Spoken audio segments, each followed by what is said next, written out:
Going live to the exclusive interview of the ANC President Cyril Ramaphosa being done by our group of political editor Sifiso Mahlangu from East London. To make statements against, the former leader of the liberation movement. And you've spoken thoroughly and in depth concerning the theme of unity. How will you hold certain individuals that bring the party into disrepute or sow division in the party accountable? How will those individuals be held accountable? I said yesterday very publicly when I delivered the January 8th statement on behalf of the NEC, I said those people, those individuals who are going with their words, their actions, to seek to threaten and undermine the unity that we are forging will be taken on. We will make sure that we get them to come and account. And I said very clearly, we will call on them to come and explain why they are doing things that threaten our unity. And the response from the ordinary members of the ANC was very positive when it comes to this, meaning that they support this approach that I was talking about yesterday. We do not want to tolerate people who will, by what they say or the way they act, be undermining a collective wish, a collective decision that has been taken by the National Conference of the ANC. So that I am very clear on. We will seek to do things properly and correctly this time around. Before I move on to my next point, Mr. President, there are reports that there was booing at the stadium yesterday. What is that a symbol of, or what does that suggest to you as the leader of the African National Congress? I did hear the booing, and that is why when I stood up to speak, I spoke against it. I admonished those who were booing and said that we need to treat each other with respect. We should treat each other in the way that we want to be treated. And it is not correct that whoever else that we may not approve of should be treated with disrespect, should be jeered, should be booed, and should be humiliated in the way that it manifested itself yesterday. The national chairperson also took it up, showing his disapproval with all this. Now clearly, whoever may be unhappy, dissatisfied with whoever, including myself, including President Zuma, should seek to raise those issues directly within the structures of the organization. So we do not approve of booing. Booing is a deviant tendency that we must get rid of in the African National Congress. Mr. President, let me talk to you about radical economic transformation, a big theme of the 54th National Conference of the ANC. And radical economic transformation or radical socio-economic transformation seem to be the driving agenda of this new NEC. Those models that the ANC depicts may not be liked or appreciated by big business in this country. Are you expecting a clapback or a backlash or some resistance from big business? No, I'm not expecting when it comes a backlash or a backclap, as you say, from anyone when it comes to the implementation of the resolutions of our 54th conference, particularly in relation to how we redress the inequities, the inequalities, the disempowerment of our people. We all accept that apartheid was bad for South Africa. We all and sundry accept that we're operating in an economy that is deformed. This economy was deformed right from word-go. It was deformed from word-go because it deliberately was structured in a way where it excluded black people from playing a meaningful role. It is deformed also because it disempowered from a skills point of view black people. So it is a deformed economy. So everyone agrees on that. And with everyone agreeing on that, we now need to restructure this economy and reposition it so that, having been repositioned, it becomes an economy that can benefit all South Africans, including those who were privileged in the past, because it is in an expanded economy that their enterprises can also grow. But we want those enterprises not to grow at the expense of black people, because that's precisely what has been happening in South Africa, where the white businesses have grown, have prospered, have profiteered at the expense of black people. Now we are saying that has to come to an end. Now, I don't expect them, those who have been privileged and plundered, to now run and say, no, we have a, we are going to resist. Because if they resist, they stand to lose.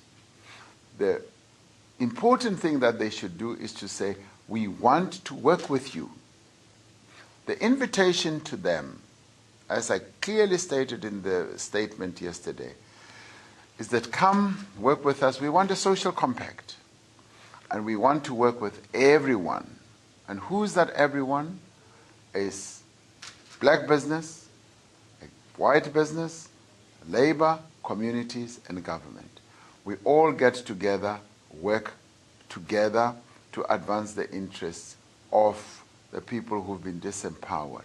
So radical economic transformation is not equals to saying that others are going to be disadvantaged. We want everyone to be advantaged, but especially black people who have suffered economically under the yoke of colonialism and apartheid.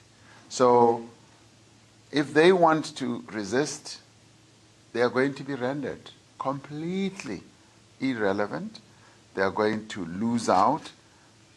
Order of the day now, and the name of the game now, is let's work together, let's cooperate so that everybody can gain in this economy. Mr. President, yesterday you spoke about state capture and corporate capture. Now, one of the biggest economic scandals of democratic South Africa is the Steenhoff scandal. What are you prepared to do? You said you were going to come against corporate capture very aggressively. What steps are you going to take so far as Steenhoff is concerned? Well, the Steenhoff one I don't think is a corporate capture as such. The Steenhoff one is quite clear. There's been corruption, and most of it is obviously going to come out in the process. There's been the irregularities, and some of it is called collusion or whatever. And whatever it is called, it finally ends up being something that is detrimental to ordinary people in our country. It is detrimental because a number of pension funds have invested in these companies. The Public Investment Commission, for instance, is heavily invested. It basically means that ordinary pensioners are going to lose out. Why do they lose out? Because somebody in that corporation decided to fiddle with the books. There are restatements, misstatements, or whatever it is, but it all amounts to the same thing. It is corruption. And our view is that we must act against corruption, and those who are responsible for corrupt acts must be taken to book. They must be dealt with.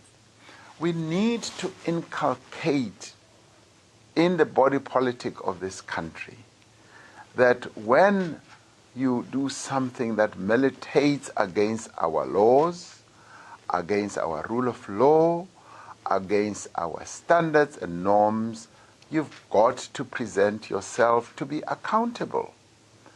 And if there are consequences, you've got to accept those consequences. Now, people should stop running away from wanting to be accountable. Being accountable does not mean necessarily that, you will be found to have been, wrong or done anything wrong. That we leave to a process where the right institution will declare whether you're guilty or not. But accountability means that we've got to present ourselves, answer the necessary questions, and that is what we want to see also happening with Steinhoff. But we also want to see it in our own state-owned enterprises. We want to see it in government departments. We want to see politicians and civil servants being accountable for their actions, because as politicians, we are put where we are so that we can serve our people.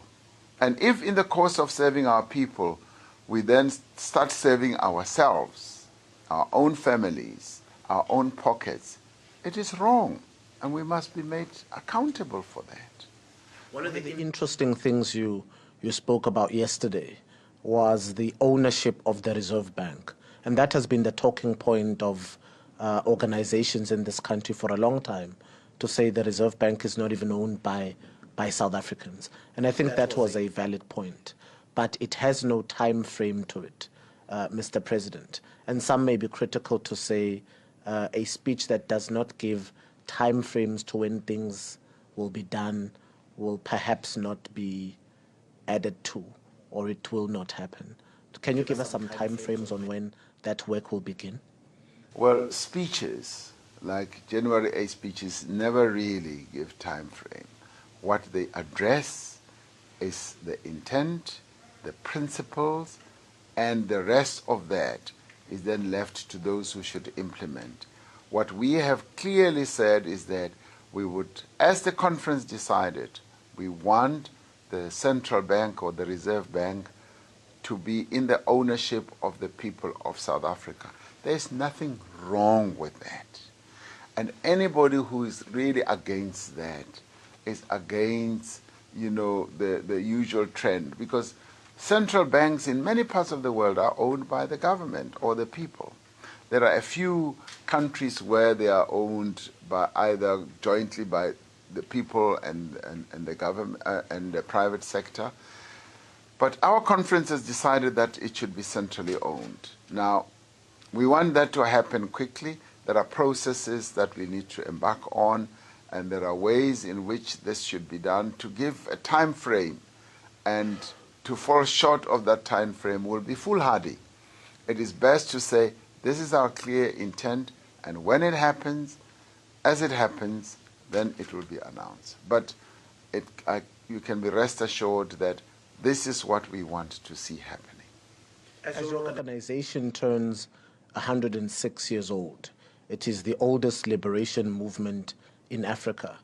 But in this December election, Mr. President, some might say your top six is not gender balanced, or your top six is not necessarily that young, and it will have the exclusion of young people. How are you going to move from that and perhaps create a gender balance? Is there going to be a new policy shift, or how are you going to make sure that this liberation movement still appeals to young people?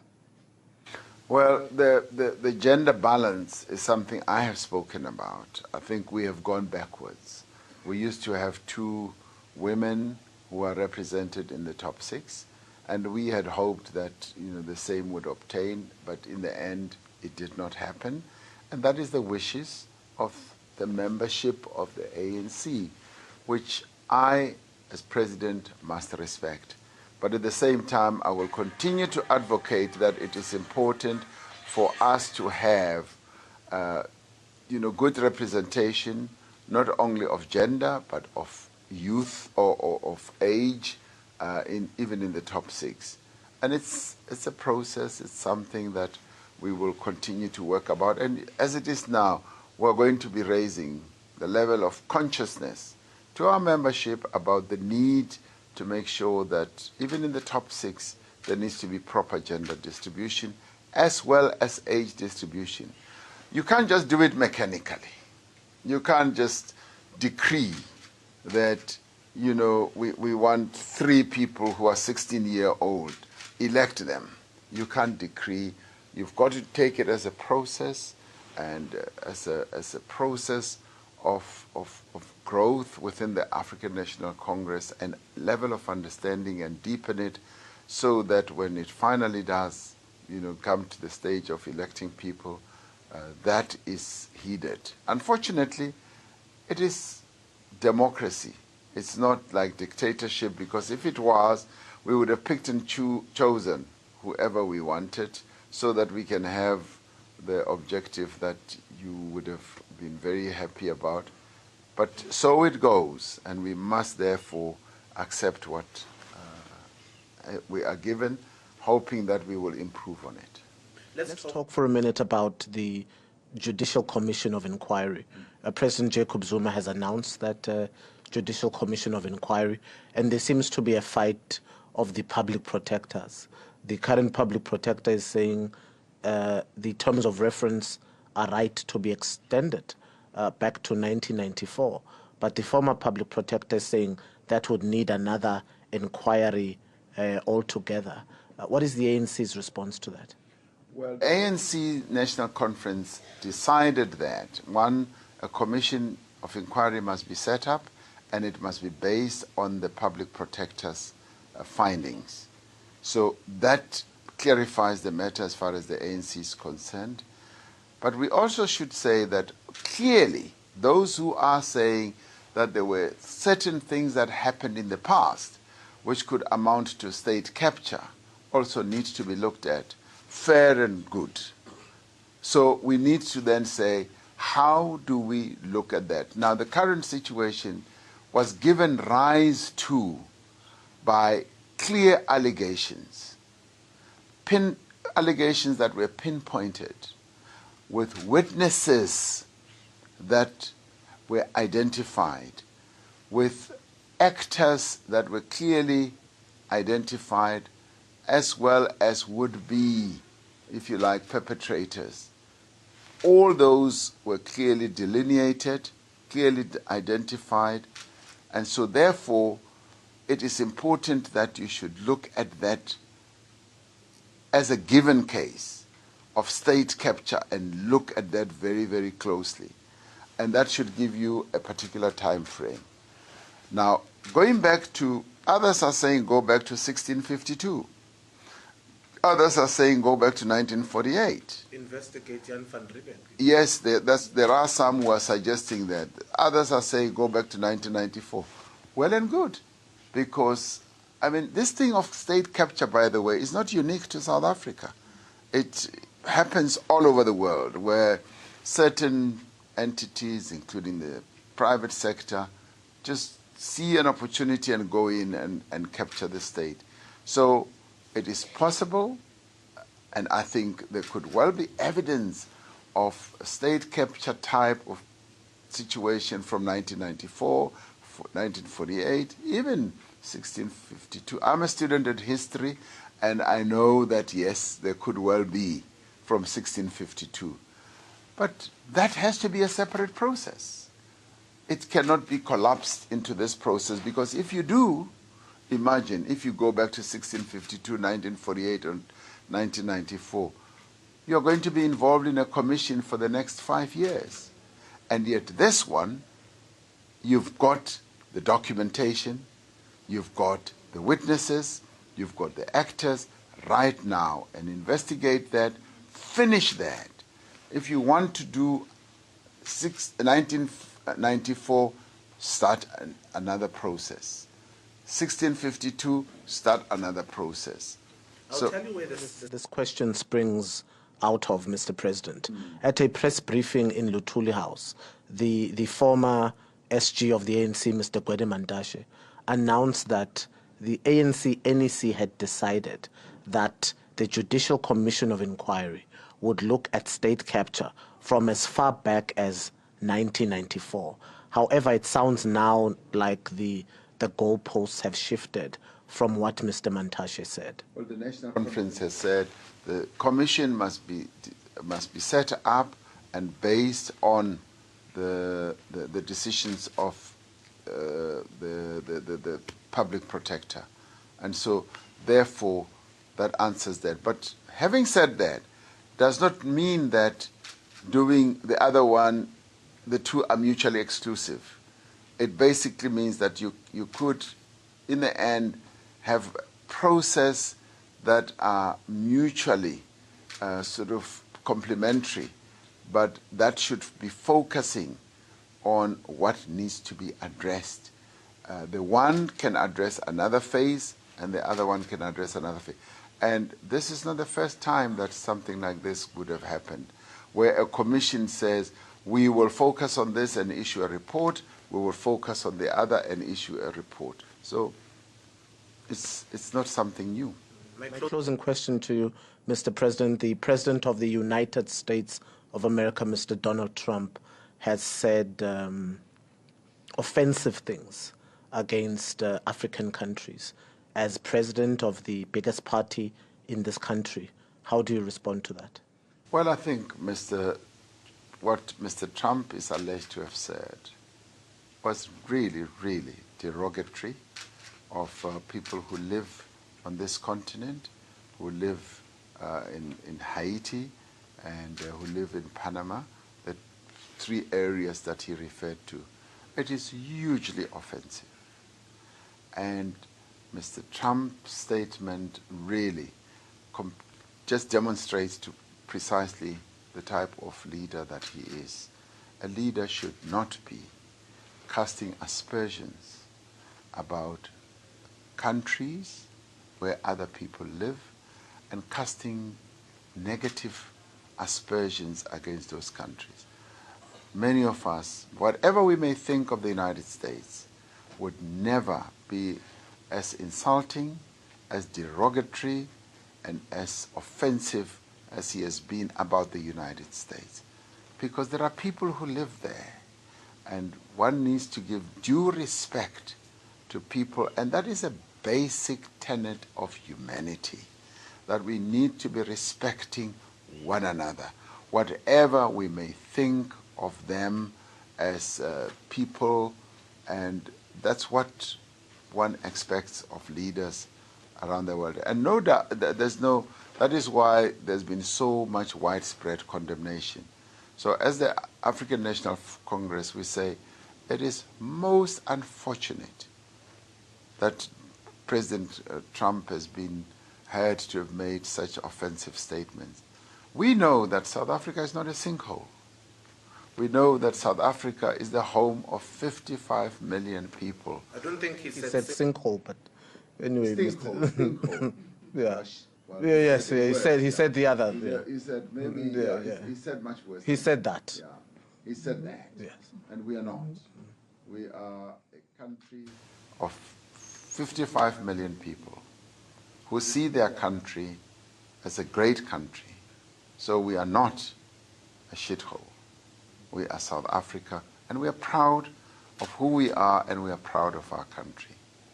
The President has put it on the record. As we close this interview, Mr. President, on a softer note, what would you like to be remembered for?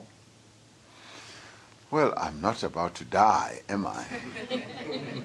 I think people who want to be remembered for something are people who are about to die. I'm not about to die, and I'm here to work. I'm here to work for the people of our country. I've been put here by the membership of the African National Congress to serve the people of South Africa, and that's what I am prepared to do. I'm not here to win, an award or to win a prize, to be remembered for that or that. I am here to work, and that's all I want to be remembered for. A simple worker who wanted to improve the lives of our people. That's it. Thank you, Mr. President. Thank you for this interview. You're most welcome. And that was the president of the ANC, Mr. Cyril Ramaphosa, speaking candidly and off the cuff. We are not a stinkhole. I am Sifiso Mahlangu. This is Straight Talk, channel 405, only on DSTV. Thank you for watching. It's a goodbye from me.